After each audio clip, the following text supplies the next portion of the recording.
6절 말씀 우리 힘차게 샤우팅합니다. 시작. 선지자 예레미야가 이 모든 말씀을 예루살렘에서 유다의 시드기야 왕에게 아뢰니라. 선지자 예레미야가 이 모든 말씀을 예루살렘에서 유다의 시드기야 왕에게 아뢰니라. 선지자 예레미야가 이 모든 말씀을 예루살렘에서 유다의 시드기야 왕에게 아뢰니라. 예레미야 34장 6절 말씀. 아멘.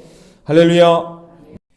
오늘 함께 읽은 말씀을 가지고 여호와의 말씀을 들으라, 여호와의 말씀을 들으라 라는 제목으로 하나님 말씀 함께 나누겠습니다. 자, 이제 우리는 예레미야 말씀 안에서 위로의 책이라고 불리는 30장에서 33장을 이제 지나고 이제 완전히 절망적인 그런 분위기로 들어가게 됩니다. 이제 그런 내용이 이제 34장이죠.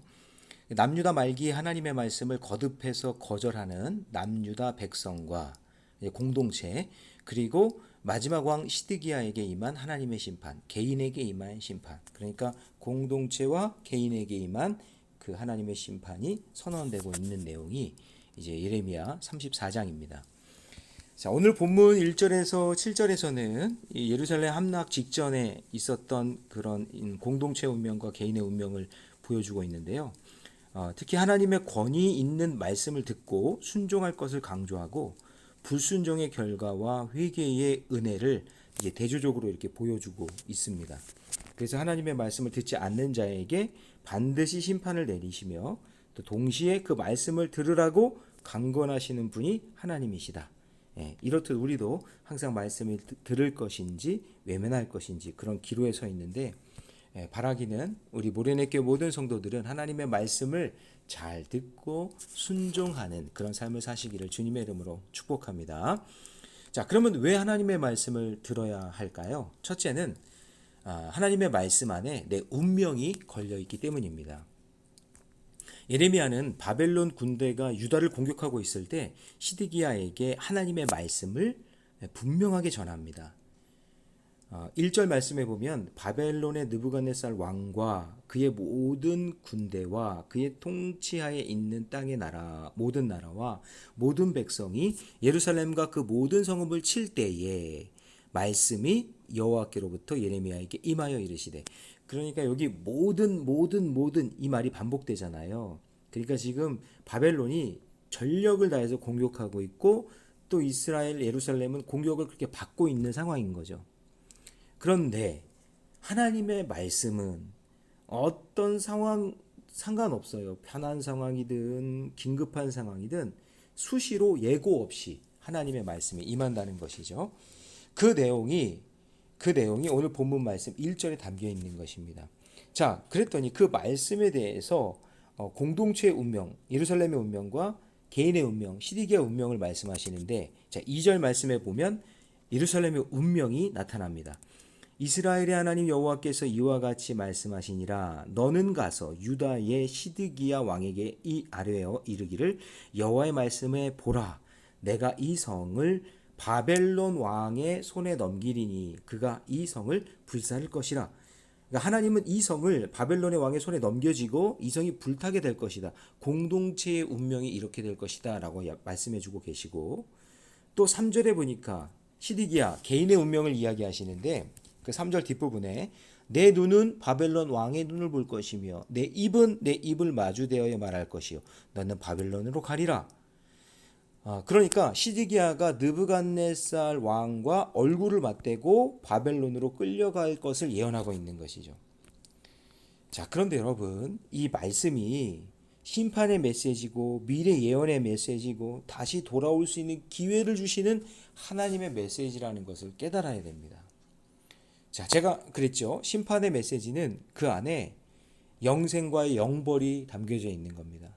믿는 자에게는 그 심판 앞에 영생을 얻는 것이고, 믿지 않는 사람은 그 심판 앞에 영벌을 받게 되는 거죠. 또한 미래에 대한 예언도 마찬가지예요. 미래에 대한 예언이 믿는 자들에게는 소망의 메시지죠. 그렇지만 믿지 않는 사람들에게는 절망의 메시지인 거예요. 그러므로 여러분, 하나님의 말씀이 들릴 때 그것은 나를 위해서 다시 돌아올 수 있는 기회를 주시는 하나님의 사랑의 음성으로 듣는 저와 여러분이 되시기 바랍니다.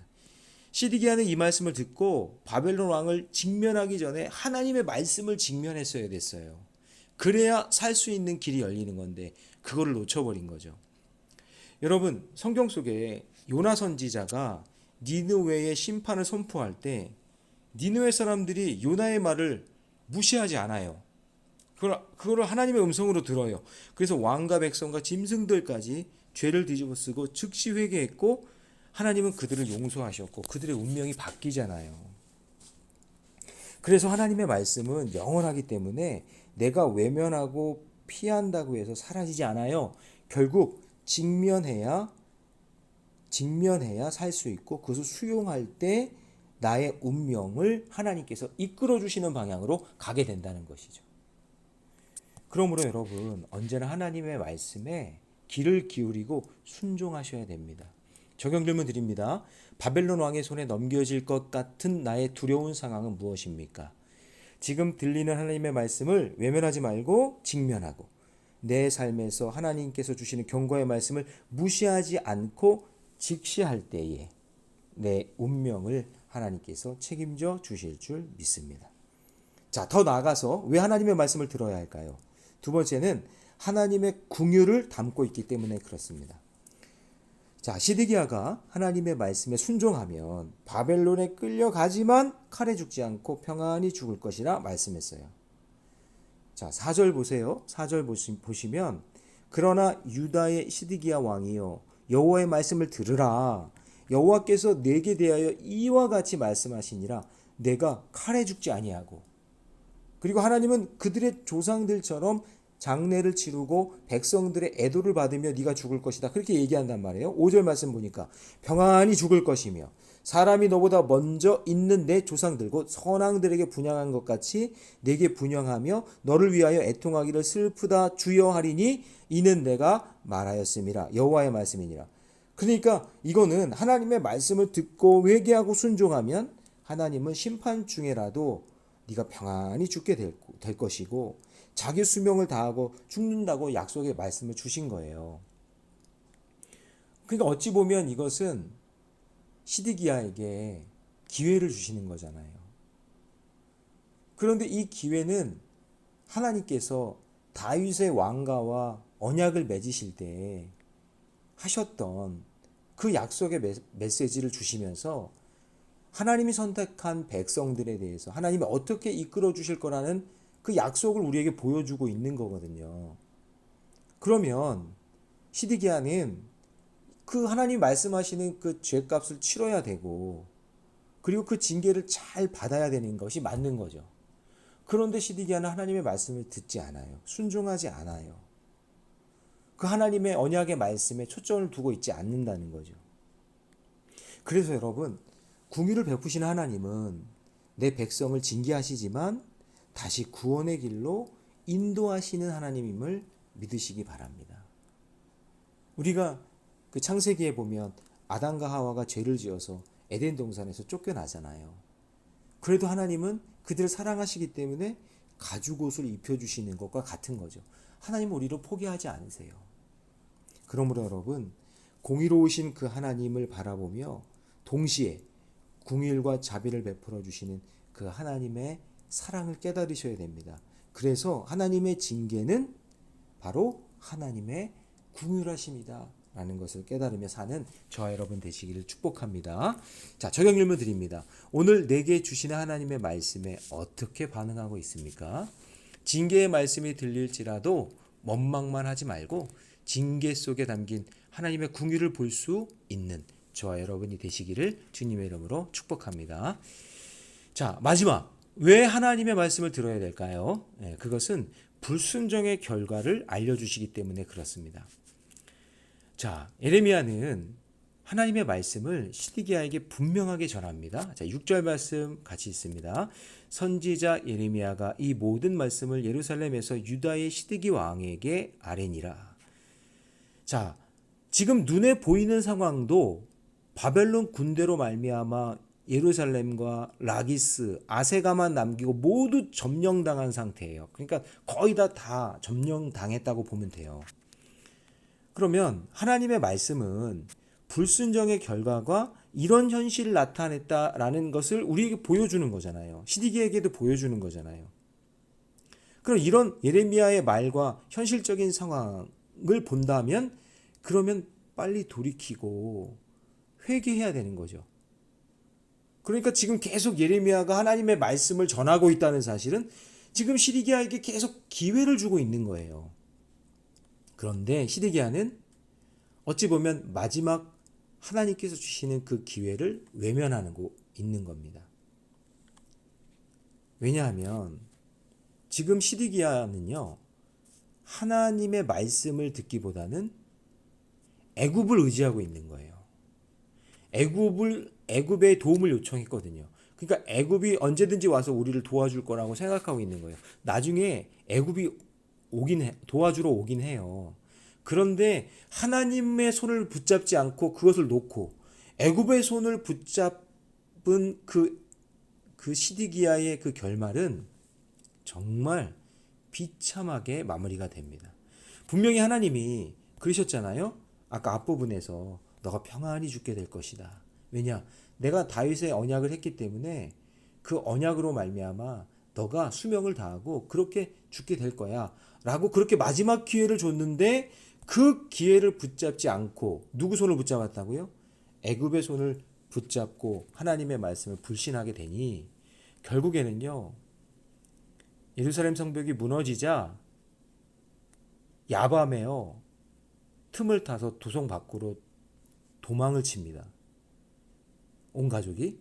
그러다가 붙잡히게 돼서 느부갓네살 왕 앞에까지 끌려와서 시드기야가 보는 앞에서요. 아들들을 다 죽인 다음에 시드기야의 그 두 눈을 뽑혀서 쇠사슬에 묶여 바벨론의 감옥에서 처참하게 죽습니다.